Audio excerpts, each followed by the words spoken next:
오늘하고 내일 이틀 동안 해서 모세오경 이제 강의를 진행하도록 하겠습니다. 모세오경 누가 썼을까요? 모세오경 창세기, 출애굽기, 레위기, 민수기, 신명기 이제 5권의 책을 이제 모세오경이라고 하는데요. 모세오경은 누가 기록했을까요? 네, 모세가 기록했다고 해서 모세오경입니다. 그래서 모세오경을 보면 하나님께서 이 말씀을 기록해라, 그리고 이 노정을 기록해라 라고 이제 하나님께서 명령하시고 모세는 그것을 기록했다라고 하는 그런 내용들이 있고요. 그리고 또 구약성경 여러 구약성경의 저자들이 이 모세오경을 모세가 기록한 것으로 인정하고 있고요. 그리고 구약성경의 저자들뿐만 아니라 그리고 신약의 저자들도 모세가 썼다고 그렇게 인정을 하고 있습니다. 자, 그리고 무엇보다 예수님께서도 모세오경의 내용을 인용하시면서 모세가 쓴 글이다 이렇게 말씀하고 있는 것을 보게 되죠. 그래서 모세오경은 모세가 썼다라고 우리가 확실히 알 수가 있겠고요. 그리고 그러면 이 모세오경은 언제 기록됐는가라고 하는 겁니다. 모세오경은 언제 기록했는가? 자, 모세가 이제 이스라엘 백성을 이끌고 이제 출애굽을 하고 이제 이스라엘 백성과 함께 광야 생활을 하고, 그런데 이제 모세가 가나안 땅에 들어갔나요? 못 들어갔나요? 못 들어갔죠. 그래서 모세가 가나안 땅 들어가기 전에 죽습니다. 그래서 이스라엘 백성이 출애굽해서 모세가 죽기 전 이 광야 이 기간 동안에 모세가 모세오경을 기록했을 거고요. 이게 연도로 따지면 언제가 되는가라고 했을 때 열왕기상 6장 1절 말씀에 보면 이스라엘 자손이 애굽 땅에서 나온 지 480년 2월, 지금 이스라엘 백성이 애굽 땅에서 나온 지 480년이 지났다고 하는 거예요. 2월 솔로몬이 이스라엘 왕이 된 지 4년. 솔로몬이 왕이 된 지는 4년 만에 어떤 일을 했는가? 자, 4년 15월 곧 2월에 솔로몬이 여호와를 위하여 전 건축하기를 시작하였더라. 자, 성전 건축하기를 시작한 때가 언제냐 하면 출애굽한 지 480년이 지났다라고 하는 거고요. 그리고 솔로몬이 왕이 된 지는 이제 4년이 지난 그때라고 하는 겁니다. 그러면 솔로몬이 언제 왕으로 즉위했는가? BC 970년에 솔로몬이 왕으로 이제 즉위를 한 거죠. 자, 그러면 4년 후니까 이제 연도는 언제가 되는 거예요? 요게 지금 제가 얘기하는 게 BC를 빼고 얘기했어요. BC예요. BC면 네, 그렇죠. 966년이 되는 겁니다. 자, 그리고 이제 지금이 966년 이때 성전 건축하기를 시작했는데 이때로부터 480년 전에 출애굽을 했으니까 출애굽한 연도는 어떻게 되는 거예요? 966년에다가 BC니까 플러스를 하면 앞으로 갑니다. 자, 그러면 1446년. 자, 그러면 1446년에 출애굽을 한 거고요. 그리고 이제 출애굽해서 광야에서 몇 년 동안 있었죠? 40년 동안 광야 생활을 했어요. 그러니까 1446년에 출애굽을 해가지고 자, 이제 가나안 땅에 들어간 거는 이제 1406년. 그래서 이제 요 사이에 이 모세오경을 기록했다 이렇게 볼 수가 있겠습니다. 자, 이때 이 모세오경을 받아 읽었던 원독자들, 처음 이 책을 받아 읽었던 원독자들은 광야에 있었고요. 애굽에서 종살이 하다가 이제 광야로 나온 사람들이에요. 그래서 광야로 나와서 하나님과 시내산에서 언약을 맺고 공식적인 하나님의 백성이 되었습니다. 자, 그래서 이들에게는 그 전에 종살이를 막 했잖아요. 그래가지고 이들에게는 정체성이 필요한 거예요. 우리가 누군가? 내 이집트의 종인가? 아니다, 하나님의 백성이다라고 하는 거예요. 그래서 이들에게 이들이 누군가? 그리고 하나님은 누구신가? 우리는 누군가? 그리고 이들에게 과업이 있죠. 이들이 완수해야 될 과업은 뭐예요? 이제 광야를 지나서 가나안 땅에 들어가서 가나안 땅을 정복하는 거죠. 그래서 이제 이 가나안 땅을 정복할 수 있도록 동기부여를 이제 해주는 것들이 필요하다라고 하는 겁니다. 그래서 하나님은 누구신지, 그리고 우리는 누구인지, 하나님 앞에 우리가 어떻게 반응하면서 살아가는 것이 올바른 삶인지, 그리고 가나안 정복은 어떻게 해야지 우리가 이제 그 과업을 완수할 수 있을 것인지, 이것에 대해서 쭉 이야기하고 있는 책이 모세오경이다, 이렇게 볼 수가 있겠습니다. 특별히 창세기는요, 이제 스펙트럼이 굉장히 커요. 우리의 하나님은 누구신지, 그리고 우리의 정체성은 무엇인지, 그리고 또 가나안 땅을 정복하는 데 있어서 이제 이 동기부여를 하는 데 있어서 이 스펙트럼이 창조 때부터 해가지고 창조 때부터 해서 쫙 그 스펙트럼이 굉장히 넓고 큽니다. 웅장하죠. 그것을 통해서 하나님이 어떤 분이신지 알려주시고, 창조주 하나님, 그리고 이들이 넘어지고 쓰러져도 계속해서 하나님께서 은혜로 함께 해주시면서 인도해 가시면서 마침내 그 일을 이루고 마시는 신실하신 그 하나님이 어떤 분이신지 쭉 보여주고요.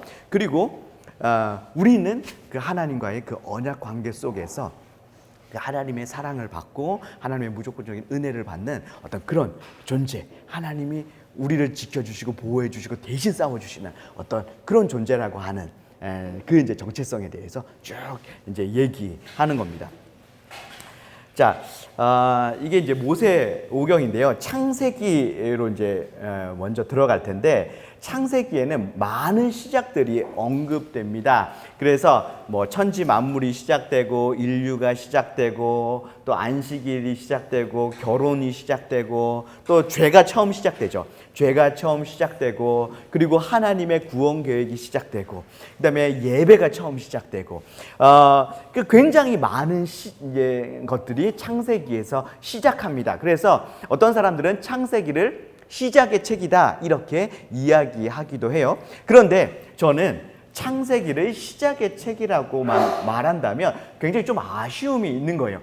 단순히 창세기는 이게 어떻게 해서 시작됐는지를 이야기하는 책이 아니다라고 하는 겁니다. 자, 물론 시작을 얘기하면서 그 근본되는 원리에 대해서, 근본되는 개념에 대해서, 원리에 대해서 얘기하고 있다라고 하는 겁니다. 자, 결혼의 근본되는 원리는 뭔가? 자, 죄는 어떻게 시작됐는가? 그 다음에 예배의 근본되는 원리는 뭔가? 자, 우리 신앙에 있어서 굉장히 근본되는 원리에 대해서 창세기가 이야기해주고 있다. 그래서 창세기에 많은 시작들이 언급되는 것은 사실이지만, 창세기는 시작의 책이라기보다 근본의 책이다라고 얘기하는 것이 더 창세기가 어떤 책인지 더 잘 보여준다라고 볼 수가 있겠습니다. 자, 저는 이제 이 어떤 책이든지 전체적인 숲을 보고, 그리고 이제 이 성경 전체의 흐름을 보고 나서 지금 우리가 공부하는 책이 이 성경 전체의 흐름 속에서 어떤 위치에 있는지 우리가 이제 알고, 그리고 그 책 속에서 1장, 2장 넘어갈 때도 이 창세기면 창세기의 전체적인 흐름 속에서 지금 1장은 어떤 내용이고 2장이 어떤 내용인지 우리가 이해하는 것이 중요하다. 그래야지 우리가 이제 이 장 속에, 이제 이 숲 속에 들어갔을 때 길을 헤매지 않고 길을 잘 찾아 나올 수 있거든요. 그래서 우리가 전체적인 그림, 성경 전체적인 그림을 우리가 한번 그려보고, 그 다음에 우리가 모세오경 안으로, 창세기 안으로 우리 들어가면 좋을 것 같습니다. 자, 성경 전체는요, 인클루지오 구조로 되어 있습니다.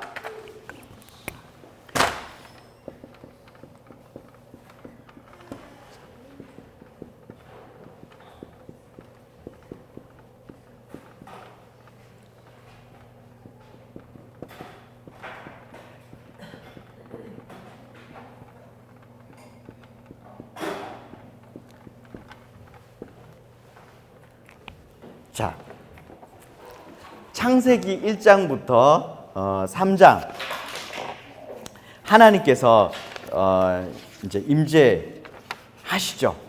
자, 에덴 동산을 하나님께서 천지 만물을 창조하시고 에덴 동산을 창조하십니다.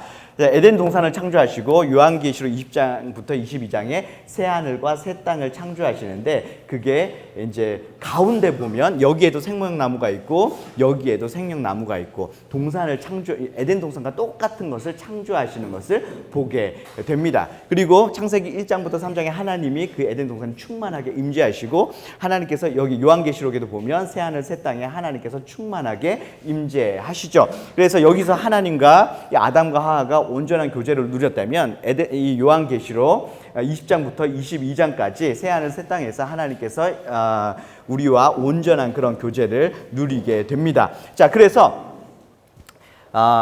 성경의 이야기는 뭐냐 하면 처음 이 에덴 동산을 하나님께서 회복해서 마침내 회복시키고 마는 그 이야기다라고 하는 것이죠. 제가 이제 이 창세기 1장을 이제 길을 가다가 이제 지하철을 타려고 지하철역에서 이제 플랫폼에서 지하철을 기다리다가 갑자기 창세기 1장이 너무 읽고 싶었어요. 그래서 가방에서 성경을 꺼내가지고 창세기 1장 1절부터 쭉 읽어가고 있었어요. 그런데 하나님께서 무언가를 창조하시고 나서 그 날이 맞춰질 때 어떻게 말씀하세요? 보시기에 좋았더라, 보시기에 좋았더라, 좋았더라 이렇게 말씀하세요. 근데 그거를 쭉 읽어가는데 너무너무 가슴이 뛰는 거예요. 하나님이 우리가 너무너무 사랑하는, 제가 너무 사랑하는 그 하나님이 좋았다고 하는 거예요. 그래서 제가 그 좋았다 좋았다 말씀하시는데 제가 하나님께 이렇게 말씀했어요. 창세기 1장에 막 읽다가 하나님 그렇게 좋으셨어요? 하나님이 좋으셨다고 하니까 저도 너무 좋습니다. 너무 기쁩니다. 자, 하나님께서 이 천지 만물을 창조하시고 인간을 창조하시고 그 인간들과 함께 교제하시는 이 세상이 하나님께서 너무너무 좋으셨어요. 근데 이 하나님 너무너무 좋아하셨던 이 세상이 이제 인간의 범죄로 말미암아 깨어지죠. 그래서 하나님께서는 그 처음과 같이 다시 회복하시는데요. 그 회복하시는 그 이야기가 성경 전체의 이제 본론에 해당하는 그런 내용이다라고 하고요. 그 다음에 요한계시록 마지막에 성경의 마지막에 20장부터 22장에 마침내 하나님께서 그 일을 이루고야 마신다라고 하는 겁니다. 자, 그리고 이제 성경 전체를요. 저는 이제 요건 이제 인클루지오 구조고 창세기 1장부터 11장이 저는 이제 성경 전체의 서론에 해당되고요. 그다음에 성경 전체의 결론은 뭔가?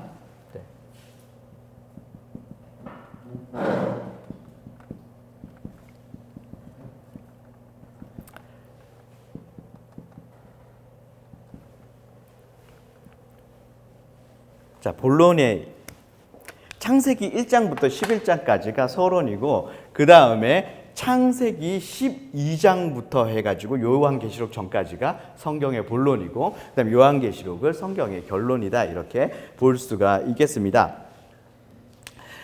제가 왜 이렇게 보냐 하면요. 자, 하나님께서 이제 온 세상을 창조하셨습니다. 그래서 아담에게 복을 주시고 땅을 다스리게 하셨어요. 자, 하나님께서 임재하시고 하나님께서 아무것도 없는 곳 가운데 하나님께서 임재하시고 하나님께서 무언가를 말씀하시니까 하나님께서 말씀하시는 그대로 어떻게 돼요? 그대로 생겨났습니다. 자, 내가 뭔가를 계획하고 뭔가를 명령했더니 그대로 이루어졌어요. 이걸 다른 말로 하면 통치가 이루어졌다 이렇게 표현할 수 있습니다. 하나님의 다스림이 이루어졌다. 하나님이 뭔가를 생각하고 계획하고 그것을 말씀하셨더니 그 말씀 그대로 이루어졌다. 이걸 다른 말로 표현하면 하나님의 통치가 이루어졌다라고 하는 것이죠. 자, 여기에 굉장히 중요한, 성경에서 굉장히 중요한 개념이 있는데요. 하나님이 임재하셨어요. 그리고 하나님께서 말씀하시는 것이 그대로 이루어졌습니다. 통치가 이루어졌죠. 하나님의 임재와 통치가 이루어지면 거기에 뭐가 찾아오냐 하면요, 안식이 찾아옵니다. 자, 하나님께서 창세기 1장에 천지를 창조하실 때 하나님께서 임재하셨어요. 그리고 말씀하시니까 말씀 그대로 이루어졌죠. 그리고 나서 하나님께서 안식을 하셨다라고 하는 건데요. 하나님의 임재와 통치가 이루어지면 거기에 뭐가 오냐? 안식이 이루어진다. 안식이 찾아온다라고 하는 겁니다. 이게 구약 성경에 굉장히 중요한 개념, 안식의 개념. 이 안식의 개념은 하나님의 나라의 개념과도 통하고 영생 우리의 개념과도 통하는 그런 이제 표현인데요. 자, 하나님의 임재와 통치가 있어야지 거기에 안식이 와요. 그런데 아담이요, 하나님의 통치를 거부했습니다. 하나님의 통치를 거부하면 일어나는 일이 뭐냐 하면요, 하나님의 임재가 사라집니다. 그리고 안식도 사라지는 거죠. 그래서 인간 편에서 이제 해야 되는 것이 이제 이 하나님의 임재와 통치가 있게 하기 위해서 중요한 게 뭐냐면 하나님의 다스림을 받는 것, 하나님의 통치에 순복하는 것, 순종하는 것, 이게 필요하다고 하는 거예요. 자, 이 하나님의 통치가 깨지면 임재도 사라지고 안식도 사라지는 겁니다. 자, 아담이 범죄해가지고 하나님의 통치가 깨지고 임재도 사라지고 안식도 사라졌어요. 자, 그래서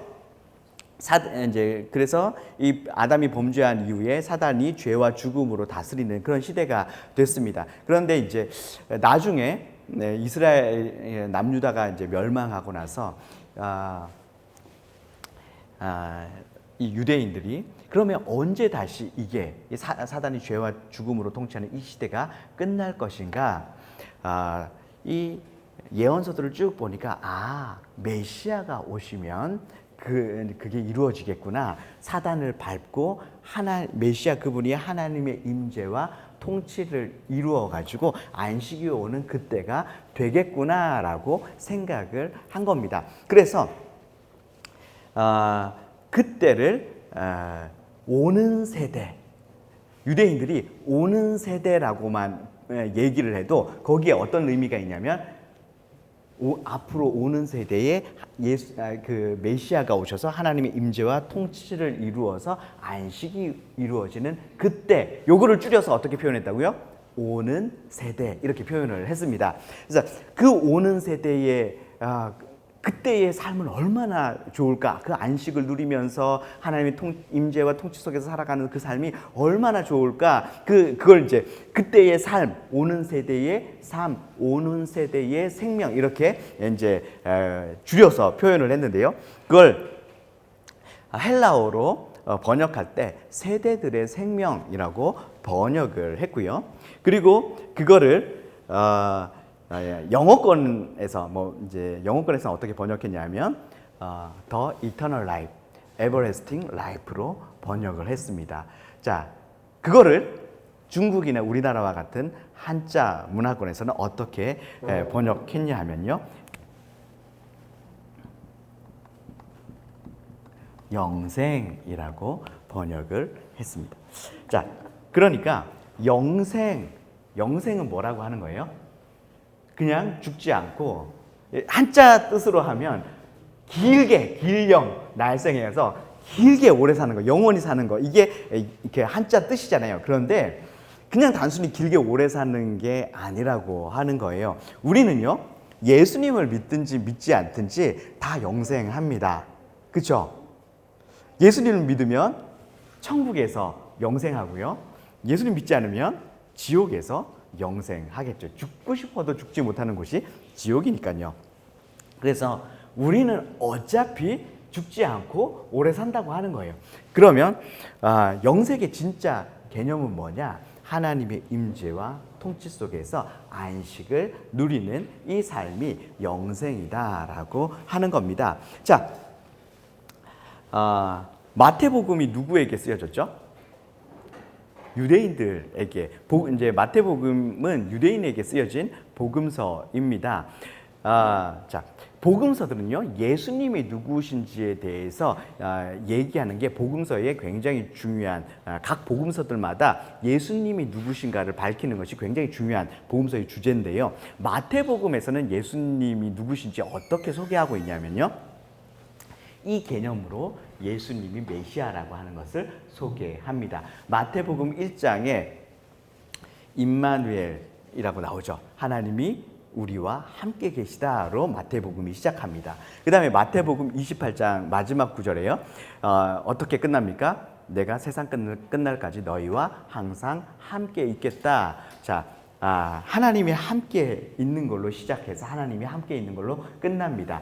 자, 인클루지오 구조는 자, 여기서부터 여기까지 이 내용입니다라고 하는 그런 기법이잖아요. 예, 주제를 얘기하고 있는 기법인데, 자, 마태복음은 자, 여기서부터 여기까지 예수님께서 하나님의 임재를 가지고 오시는 분으로 이제 마태복음 주제를 하나를 묶었어요. 그다음에 2장에 보면 유대인의 왕으로 오시는 분이라고 이렇게 이제 예수님에 대해서 표현을 합니다. 그 다음에 마지막에 마태복음 27장에 예수님이 십자가에 못 박혀 죽으실 때, 예수님이 오실 때, 태어나실 때 유대인의 왕으로 오시는 분 이렇게 이제 표현을 했는데, 예수님이 돌아가실 때 죄패에 뭐라고 쓰여 있냐면 유대인의 왕 예수. 그래서 왕으로, 통치자로 또 한 번 마태복음을 한 번 또 묶고 있죠. 그래서 하나님의 임재와 통치를 이루시는 분. 그러면 하나님의 임재와 통치가 이루어지면 거기에 뭐가 찾아와요? 안식이 찾아오죠. 마태복음 11장, 12장에 예수님이 누구신지에 대해서 집중적으로 이야기하고 있는 장이 마태복음 11장, 12장인데요. 마태복음 11장과 12장은 교차대칭 구조, 카이아즘 구조로 되어 있어요. 그래서 이제 이게 쭉 이렇게 이제 여기 내용하고 여기 내용하고 만나고, 여기 내용하고 여기 내용하고 만나고, 여기 내용하고 여기 내용이 만나고, 가운데 부분이 강조되는 요 구조가 카이아즘 이제 구조입니다.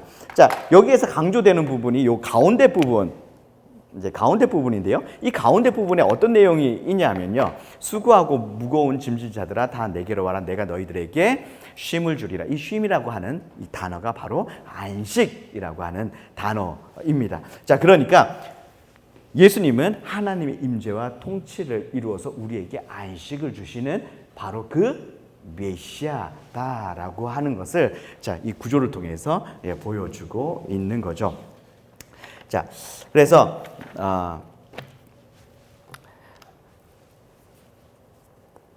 하나님의 임재와 통치가 있어야지 안식이 찾아오는데요. 창세기 이제 3장에서 아담이 이 하나님의 통치를 거부했습니다. 그래서 계속해서 인간들이 계속해서 타락하고 이제 타락하다가 이제 노아의 홍수 때 되면 이제 사람들의 생각하는 모든 것이 이제 악이고, 도모하는 모든 것이 악이고, 행하는 모든 것이 죄예요.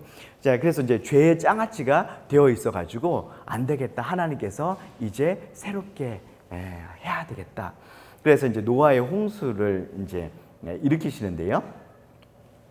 우리가 노아의 홍수를 그냥 하나님의 심판, 잘못했으니까 다 쓸어버리는 그냥 심판으로만 이해하면 성경에서 굉장히 중요한 개념을 놓칩니다. 하나님께서 심판하실 때는요, 하나님께서 하나님의 백성을 심판하고 이 땅을 심판하실 때는 단 한 번도 심판 자체가 목적인 적은 단 한 번도 없습니다. 하나님께서 심판하실 때는요, 반드시 회복을 위해서 심판하신다라고 하는 거예요. 자, 노아의 홍수도요, 그 홍수가 단지 너희들 잘못했으니까 너희 벌 받아야 돼, 이 개념이 아니라 하나님께서 다시 이 땅을 새롭게 하시는 그런 작업이다라고 하는 겁니다. 자, 창세기 1장 2절에 하나님께서 온 세상을 창조하실 때 하나님의 영이 수면 위에 운행하셨습니다. 노아의 홍수 때 보면요, 하나님께서 이제 홍수로 인해서, 하나님이 내리신 홍수로 인해서 온 세상이 물로 가득했는데요, 그때 그 위에 바람이 불어요. 루아흐, 하나님의 영이 또 운행하시는 거죠. 자, 그러면서 그 다음 창세기 1장 2절 이후부터 나오는 창조에 쭉 이야기하고, 자, 8장 1절 2절 이후에 이 물로 가득한 세상 위에 바람이 부는 이후부터 해서 쭉 나오는 내용이 첫째 날, 둘째 날, 셋째 날, 넷째 날, 다섯째 날, 여섯째 날, 이 창조되는 그 표현들, 이 첫째 날의 그 창조의 표현들이나 이 표현들과 이 8장 이후에 이제 쭉 표현들이 굉장히 유사한 것들을 보게 됩니다. 그래서 이제 셋째 날 같은 경우에는 물이 한 곳으로 모이고 묻이 드러나는데요. 이제 8장에 보면 또 산봉우리, 이제 물이 이렇게 물러가고 산봉우리가 이렇게 드러나는 것을 보게 되고요. 자, 그 다음에 이제 넷째 날 보면 궁창에 새가 나는데요. 이제 노아가 이제 까마귀와 비둘기를 날려 보내죠. 그 다음에 이제 다섯째 날 되면 생물, 가축, 기는 것, 땅의 짐승, 그 모든 것들을 종류대로 내라라고 말씀하는데요. 8장 17절에 보면 생물, 새, 가축, 기어다니는 것을 다 이끌어내라, 생육하고 땅에서 번성하라, 이렇게 말씀합니다. 그 다음에 여섯째 날 하나님께서 사람을 창조하시잖아요. 하나님의 형상대로. 자, 9장 6절에 보면 하나님이 자기 형상대로 사람을 지었다, 이렇게 표현하고 있습니다.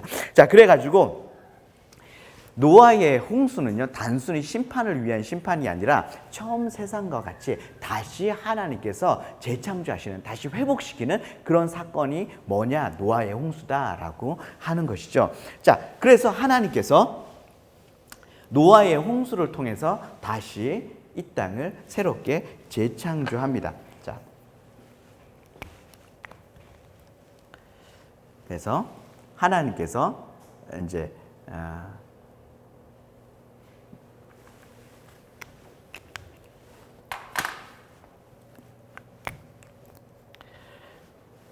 창조를 하셔요. 창조하시고 타락해요. 그러면 어떤 일이 이제 일어나냐면 하나님의 그 임재, 임재가 떠나요. 이렇게 창세기 6장에서 나오죠. 그러면 이런 일이 일어나면 그 다음 하나님이 어떻게 하시냐면 다시 회복하시는 일을, 재창조하시는 일을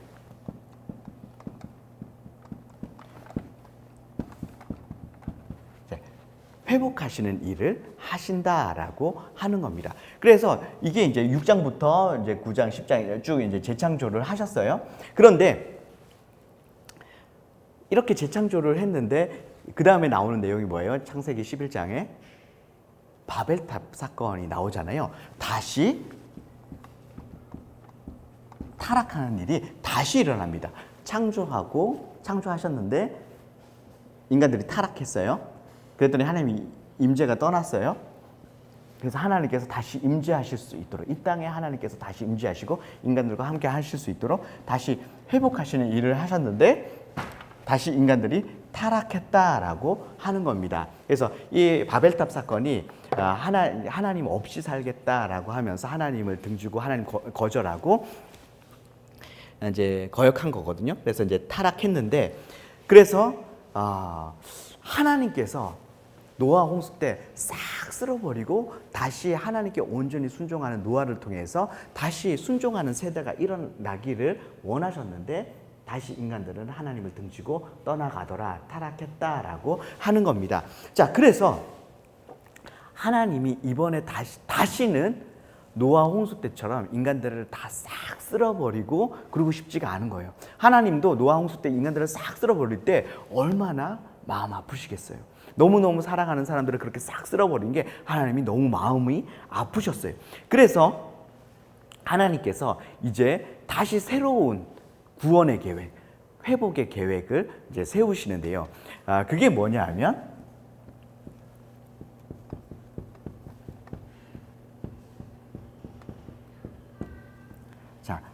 제사장 나라 만들기 프로젝트를 하시는 겁니다. 여러분, 제사장의 임무가 뭐예요?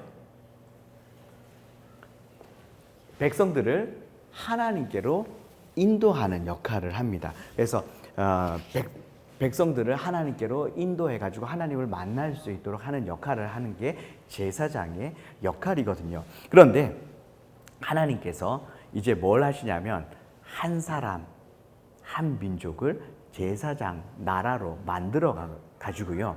그 한 사람, 그 한 민족을 통해서 온 열방이 하나님께로 돌아오게 하시는 거죠. 자, 그 일, 그 제사장 나라 만들기를 하시기 위해서 자, 이제 창세기 12장으로 넘어가면 누구를 부르냐 하면 아브라함을 부르는 거죠. 자, 그래서 요게 이 제사장 나라 만들기 프로젝트가 나오기 전까지 요게 성경 전체의 서론이다라고 하는 겁니다. 창세기 1장부터 11장까지 왜 하나님께서 이런 제사장 나라 만들기 프로젝트를 시작하게 되었는가라고 하는 거죠. 인간들이 타락해가지고 하나님께서 싹 쓸어버리고 새롭게 다시 재창조를 했지만 인간들이 다시 타락했다라고 하는 거예요. 그래서 이 구원 계획이 아닌 하나님이 새로운 구원 계획, 한 사람을 선택하고 그에게 은혜 베풀어 주시고 함께 해주시고 그래서 그 사람을 통해서 하나님이 어떤 분이신지 그 민족을 통해서 하나님이 어떤 분이신지 드러나게 하셔가지고 와, 네가 믿는 그 하나님 나도 믿고 싶다라고 하면서 온 열방이 그에게로 그 민족에게로 나올 수 있도록 한 구원 계획이 뭐냐? 바로 제사장 나라 만들기 프로젝트다. 자, 그래서 그 제사장 나라를 만들기 위해서 처음으로 선택한 사람이 누구냐 하면 창세기 12장에 자, 아브라함이다라고 하는 겁니다. 자, 그래서 하나님께서 아브라함을 부르시고요. 아브라함에게 약속하십니다. 너 큰 민족 만들어 줄게. 그리고 너에게 이제 가나안 땅 줄게. 그리고 복의 근원 만들어 줄게. 이렇게 약속을 하십니다. 그게 언제 성취가 되냐면 이제 출애굽기에 가면 큰 민족이 되죠.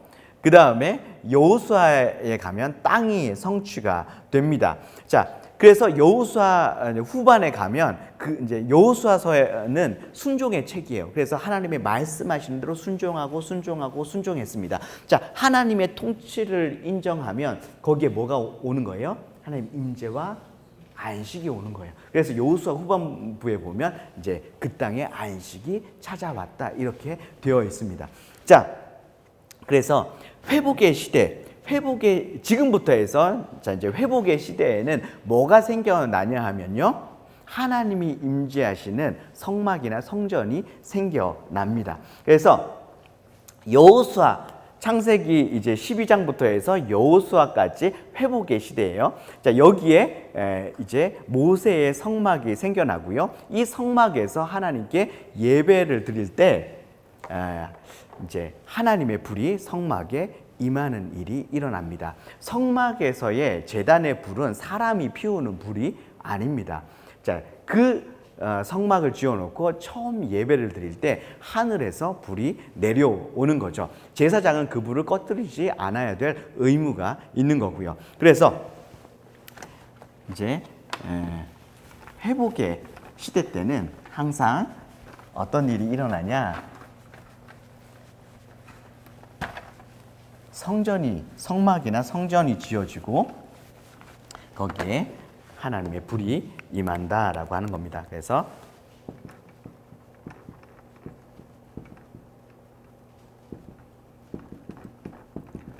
자, 이게 회복의 시대예요. 그 다음에 사사기.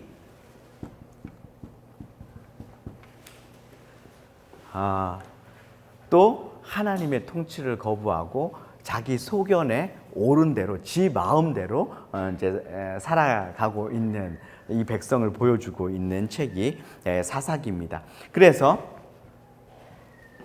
여기에 성막에 불이 임하는 사건이 있었고요. 자, 사사기에 하나님의 이제 이 통치를 거부하고 자기 마음대로 살아가니까 자, 타락하면 그 다음에 찾아오는 게 뭐예요?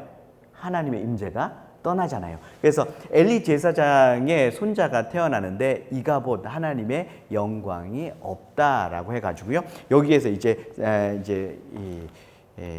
하나님 그 실로의 성소가 파괴되고 법궤는 뺏기고 이제 그런 일이 일어납니다. 하나님의 영광이 떠나가죠. 자, 하나님의 영광이 떠나가고 임재가 떠나갔을 때 하나님께서 다시 하시는 일이 뭐냐면 회복의 일을 하시는데요. 이게 이제 사무엘상 5장부터 이제 열왕기상 10장까지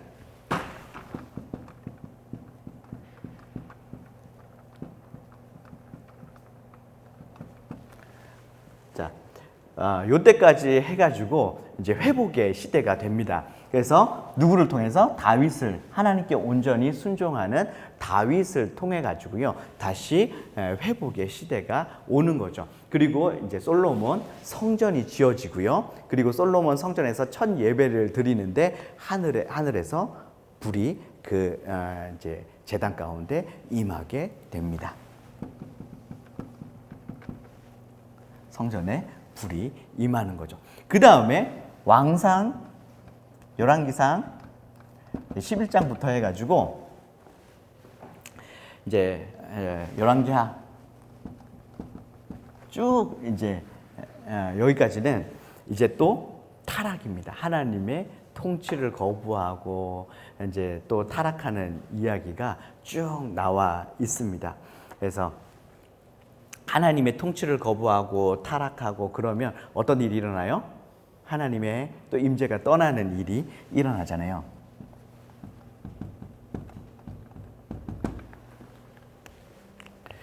그래서 예레미야 7장 12절에 하나님께서 이렇게 말씀하세요. 실로 성소에 가봐라. 이들이 불순종하고 타락하고 하나님 뜻대로 살지 않았을 때 실로의 성소가 파괴됐잖아요. 거기에 가봐라. 내가 그들이 타락했을 때 하나님의 영광이 떠난 그 자리에 가봐라. 내가 어떻게 했는지, 내가 솔로몬 성전을 그렇게 하겠다고 말씀하시고요.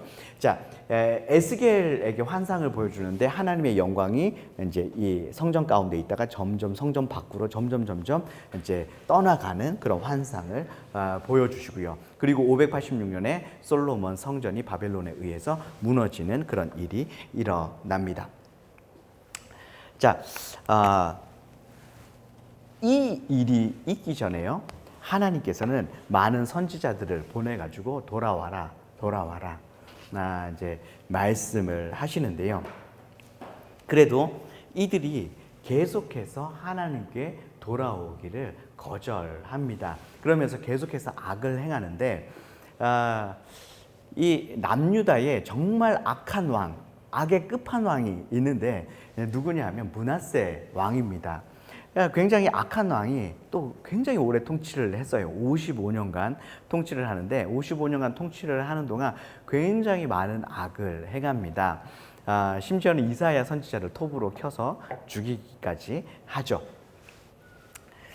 그때 하나님께서 그 전까지는 돌아와라. 돌아오면 내가 너희들 용서해 주겠다. 회복시켜 주시겠다. 말씀하시다가 므낫세의 이 통치 기간을 지나면서 하나님께서 뭘 확정하시냐면 이제 심판하겠다. 네, 깨끗하게 너희들 싹 이제 그릇을 깨끗하게 씻어서 딱 엎어 놓는 것처럼 내가 깨끗하게 이제 심판하겠다. 말씀을 하십니다. 하나님께서 심판을 작정하시고 나서요. 이제 므낫세가 55년간 통치하고 그 다음이 아몬 왕인데 2년 굉장히 짧게 통치합니다. 그 다음이 누구냐 하면 요시야 왕인데요. 요시야 때 하나님께서 굉장히 많은 선지자들을 보냅니다. 스바냐, 나훔, 하박국, 예레미야 이런 선지자들을 이제 집중적으로 많은 선지자들을 보내요. 그래서 이 선지자들이 요시야가 종교 개혁을 하는 것을 도와주게 합니다. 그리고 요시야가 종교 개혁하는 중에 또 성전을 수리하다가 율법책까지 발견하게 되죠. 그래서 그 종교 개혁이 하나님께로 돌이키는 그 부흥이 온전한 말씀에 입각해서 온전하게 돌아가는 그런 부흥이 일어나게 됩니다. 자, 그래서 이스라엘 백성들은 굉장히 흥분됐어요. 요시야가 그렇게 종교 개혁하고 백성들이 하나님의 말씀을 이렇게 들으면서 회개하고 자복하고 막 이 회개의 부흥이 일어나고 막 그러니까 백성들은 너무너무 흥분된 거예요. 아, 이렇게 우리가 돌이키고 이렇게 우리가 신앙이 회복되면 다시 다윗 때와 같은 그런 이렇게 영광스러운 시대가 오겠구나라고 생각하면서 백성들이 굉장히 흥분을 했습니다. 그런데 너무나 어이없는 일이 일어나는데요. 요시야가 전쟁에 나갔다가 이제 죽게 되는 그런 일이 일어나죠.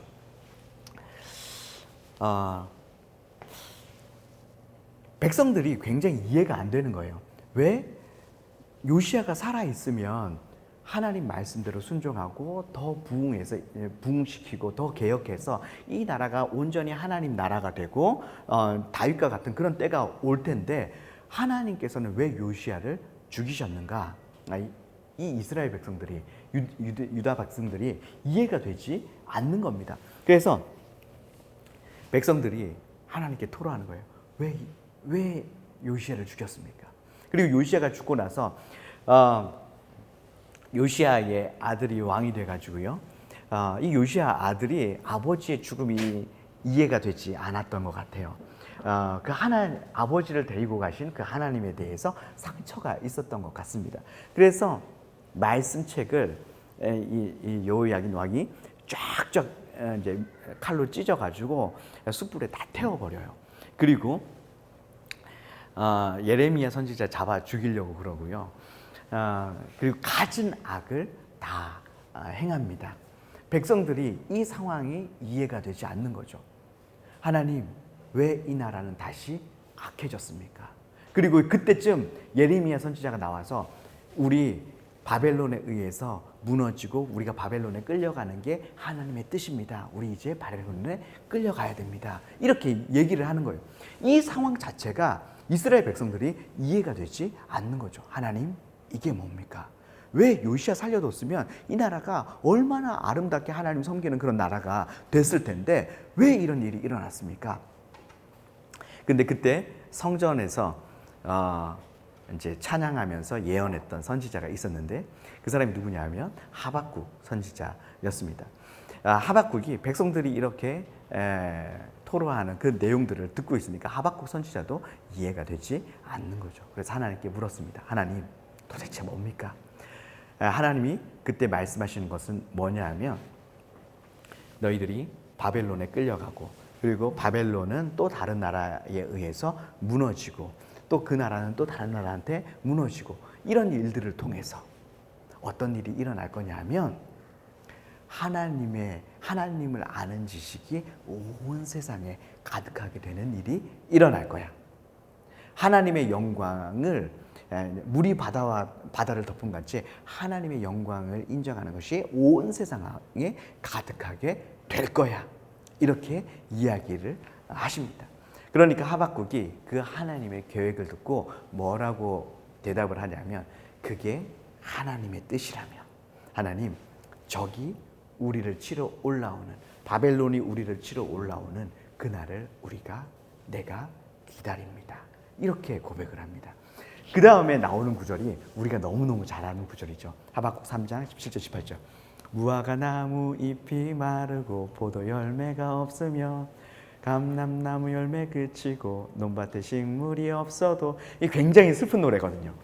바벨론이 우리 치러 올라와 가지고 싹 쓸어간 거예요. 그래서 아무것도 남지 않게 되는 그런 상황이 된다 할지라도 나는 구원의 여호와 하나님 한 분으로 해서 내가 기뻐합니다 라고 하는 믿음의 고백이거든요. 그래서 하박국에 이제 오직 의인은 믿음으로 말미암아 살리라. 하박국에서 말하는 믿음은 뭐냐면요, 이 하나님의 계획을, 하나님의 이 주권을 받아들이는 것. 그것이 내가 원하는 것이 아니라 할지라도, 그것이 나에게 고난이라 할지라도 그것이 하나님의 뜻이라면 내가 받아들입니다. 그 주권을 인정합니다 라고 하는 것이 믿음이라고 하는 거고요. 그 믿음으로 사는 사람이, 그 하나님의 주권을 인정하는 사람이 바로 의인이다라고 하는 겁니다. 이 구절에 대해서 로마서도 갈라디아서도 히브리서도 다 인용하고 있는데요. 그 원래 의미는 믿음이라고 하는 그 원래 의미는 하나님의 그 주권을 내가 인정합니다라고 하는 그런 의미가 되는 거죠. 실제로 이스라엘 백성들이 바벨론의 포로로 끌려갔습니다. 자, 그런데 이때 1차로 끌려갔던 사람들이 다니엘, 세 친구 이런 사람들이 끌려갔거든요. 이런 사람들 뭘 경험했던 사람들이냐면 요시야 시대 때의 부흥을, 회개를 경험했던 사람들입니다. 만약에 바벨론에 이렇게 끌려갈 때 하나님께서 므낫세 왕 때 심판을 결정하셨다고 했잖아요. 심판을 결정했는데 그 악을 행하던 상태에서 그냥 이 남유다가 무너져 버리면 지금도 우상 숭배하고 갖은 악을 다 행하는데 이들이 바벨론에 끌려가면 그 우상의 나라에 끌려가면 우상 숭배하면서 그렇게 그냥 이스라엘 백성은 이제 사라지게 되는 거예요. 그런데 하나님이 심판을 결정해 놓고 뭘 일으키시냐면 회개를 일으키시고 부흥을 일으켜서 믿음의 사람들을 만드는 거예요. 다니엘, 세 친구 이런 믿음의 사람들이 일으키셔가지고 이 사람들이 바벨론으로 끌려갑니다. 근데 이들이 바벨론에 끌려가서 전혀 죄와 타협하지 않는 거예요. 우상과 타협하지 않고 거기에서 믿음을 지킵니다. 이들이 믿음을 지키니까 거기에서 누가 드러나요? 하나님이 드러나시는 거예요. 와! 다니엘의 이 세 친구들이 풀무불에 들어갔다 나왔을 때 느부갓네살 왕이 네가 믿는 하나님이 참신이다. 진짜 하나님이다. 이렇게 고백합니다. 다니엘이 사자굴에 들어갔다가 나오는데요. 그때 다리오 왕이 와, 네가 믿는 하나님이 진짜 참 하나님이다. 제국의 왕들이, 신하들이 하나님을 인정하는 일들이 일어납니다. 그 다음에 에스더 시대가 되면요. 에스더 때가 되면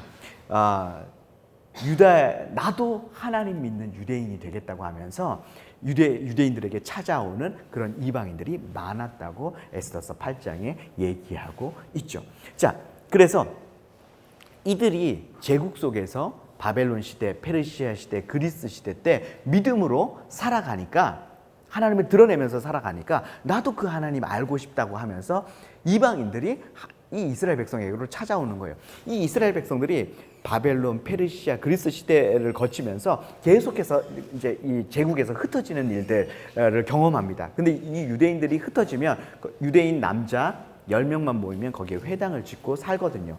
회당을 짓고 사니까 거기에 나도 하나님 알고 싶다고 이제 하면서 이방인들이 회당으로 찾아오는 거예요. 그래서 회당에는 유대인만 있었던 것이 아니라 이방인들이 있었다라고 하는 겁니다. 그런 이방인들을 경건한 이방인들, 경건한 헬라인 뭐 이렇게 부릅니다. 그래서 신약 성경에 보면 경건한 자들 이런 표현들이 다 그 회당에 찾아와서 회당 예배를 드리는 이방인을 이제 표현한 그런 표현들이고요. 사도 바울이 이제 예수님 시대를 거쳐서 사도 바울이 전도 여행을 할 때 가는 곳마다 회당에 찾아갔던 이유가 바로 여기에 경건한 그런 이방인들이 있었기 때문이죠. 자, 회당 예배를 드리는데 여기는 유대인들, 여기는 다 이방인들이라고 해봅시다. 자, 유대인들의 개념 속에는 이방인들은 구원받지 못하는 거예요.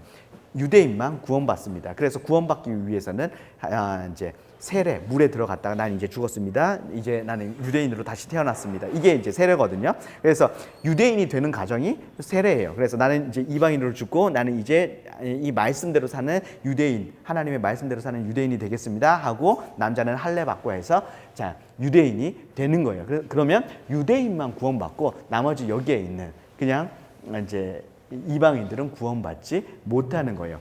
자, 그래서 회당 예배에 참석해도 이분들이 입지가 없는 거죠. 그때 바울이 자, 유대인이나 이방인이나 예수 그리스도만 믿으면 다 구원받습니다 하니까 누가 제일 좋아했을까요? 물론 여기 있는 분들도 몇 분은 좋아하셨을 거예요. 그런데 진짜 좋아하는 분들은 여기에 있는 분들이죠. 와, 내가 세례받지 않고 할례 받지 않고 율법대로 살지 않아도 예수 그리스도만 믿으면 구원받는구나. 그래서 여기 있는 분들이 굉장히 좋아하는 겁니다. 그래서 폭발적으로 바울이 복음을 전하는 곳마다 폭발적으로 이제 하나님께로 돌아오게 되는 예수님께로 돌아오게 되는 그런 일들이 일어나는 거죠. 근데 이런 폭발적인 예수님 시대, 복음이 폭발적으로 이제 확장되는 예수님 시대, 이 사도들의 이 시대를 언제 준비했는가? 요시야 때부터 준비되었다라고 하는 거죠. 자, 그래서 이제 여기서 하나님의 영광이 떠나고, 자, 그 다음에 이제 성전의 형태가 이제 바뀌는데, 다시 예수님 시대, 제자들의 시대가 되면서 다시 회복이 일어나죠. 자, 회복의 시대에 이렇게 찾아오는 게 뭐냐면 성전이 다시 생깁니다. 자, 그런데 여기에서는 어떤 성전이 생기냐면요. 사도행전 2장에 이제 우리가 성전이 되는 그런 시대가 되는데, 사도행전 2장에 보면 이제 마가의 다락방에서 제자들이 모여서 기도합니다. 근데 그때 성령이 임하는데요. 성령에 대한 가장 많은 표현이 바람 같은 성령입니다. 그런데 바람 같은 성령도 있고, 물 같은 성령도 있고, 비둘기 같은 성령도 있고, 성령에 대한 묘사들이 굉장히 많은데, 여기에 임한 사도행전 2장에 임한 성령에 대한 묘사는요, 불 같은 성령이에요. 왜냐하면 자, 회복의 시대에 성전이 지어지고요. 그리고 거기에 뭐가 임하는 거예요? 하늘에서부터 불이 이제 성전 가운데 임하는 거죠. 그래서 여기에서 다시 세워진 성전은 뭐라는 거예요? 우리가 예수 그리스도를 믿는 우리가 이제 성전이 되는 거고요. 그래서 하나님께서 인정하시는 성전은 뭐냐 하면 바로 건물이 아니라 여러분들이라고 하는 겁니다. 여러분들을 성전으로 인정하시고 거기에 하늘의 불이 임했다라고 하는 거죠. 자, 그래서 이제 여기서는 이제 타락하는데, 이제 순종을 통해서 이제 새 하늘 새 땅, 요한계시록의 이제 결론이 이제 나오게 된다라고 하는 겁니다. 이게 이제 성경 전체의 흐름이다, 이렇게 이해하시면 되겠습니다. 자, 우리가 성경 전체의 흐름에 대해서 우리가 이제 한번 우리가 훑어봤고요. 우리가 잠깐 한 10분간 휴식한 다음에 이제 창세기 안으로, 그러면 이제 이 성경 전체 속에서 이제 창세기 안으로 들어가서 창세기에서는 어떤 메시지를 주고 있는지 한번 보도록 하겠습니다. 수고하셨습니다.